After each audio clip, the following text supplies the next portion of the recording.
দ্বিতীয় প্রমাণ হলো আল্লাহ আমাদেরকে জান্নাত দিতে চান।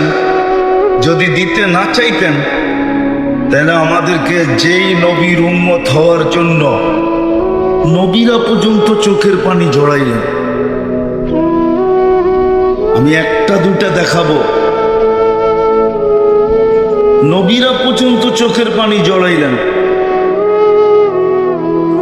মুসা আলাইহিস সালাম তারাদাত তাওরাত, তাওরাত কিতাবকে সরায়া দিলেন, অথচ যার কিতাবটা আল্লাহ নিজের কুদরতি হাত দিয়ে লেখলেন, উনি যেই পৃষ্ঠায় উল্টান ওই পৃষ্ঠায় আমাদের আলোচনা দেখার পরে উনি বললেন ফাতারাদাত তাওরাত, তাওরাতকে সরায়া দিয়া বললেন আল্লাহ আমাকে উম্মত বানায়া দেন।